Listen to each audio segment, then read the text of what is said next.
Psalm 78, a maskil of Asaph. My people, hear my teaching. Listen to the words of my mouth. I will open my mouth with a parable. I will utter hidden things, things from of old, things we have heard and known, things our ancestors have told us. We will not hide them from their descendants. We will tell the next generation the praiseworthy deeds of the Lord, his power, and the wonders he has done.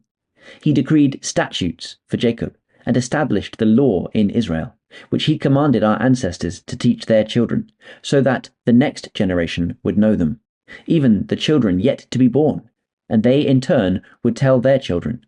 Then they would put their trust in God and would not forget his deeds, but would keep his commands. They would not be like their ancestors, a stubborn and rebellious generation, whose hearts were not loyal to God, whose spirits were not faithful to him. The men of Ephraim, though armed with bows, turned back on the day of battle. They did not keep God's covenant and refused to live by his law. They forgot what he had done, the wonders he had shown them.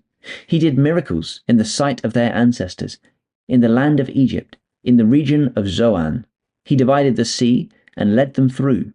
He made the water stand up like a wall. He guided them with the cloud by day, and with the light from the fire all night. He split the rocks in the wilderness, and gave them water as abundant as the seas. He brought streams out of a rocky crag, and made water flow down like rivers. But they continued to sin against him, rebelling in the wilderness against the Most High. They willfully put God to the test by demanding the food they craved. They spoke against God. They said, "Can God really spread a table in the wilderness?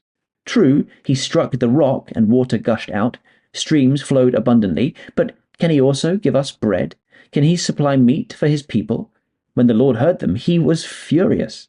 His fire broke out against Jacob, and his wrath rose against Israel. For they did not believe in God or trust in his deliverance. Yet he gave a command to the skies above, and opened the doors of the heavens. He rained down manna for the people to eat. He gave them the grain of heaven. Human beings ate the bread of angels. He sent them all the food they could eat. He let loose the east wind from the heavens, and by his power made the south wind blow. He rained meat down on them like dust, birds like sand on the seashore. He made them come down inside their camp, all around their tents. They ate till they were gorged. He had given them what they craved. But before they turned from what they craved, even while the food was still in their mouths, God's anger rose against them.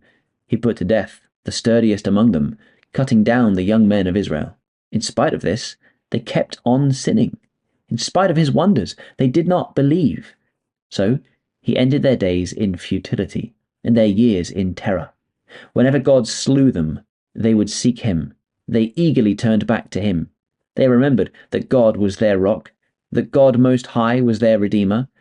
But then they would flatter him with their mouths, lying to him with their tongues. Their hearts were not loyal to him. They were not faithful to his covenant. Yet he was merciful. He forgave their iniquities and did not destroy them. Time after time he restrained his anger and did not stir up his full wrath. He remembered that they were but flesh, a passing breeze that does not return. How often they rebelled against him in the wilderness, and grieved him in the wasteland.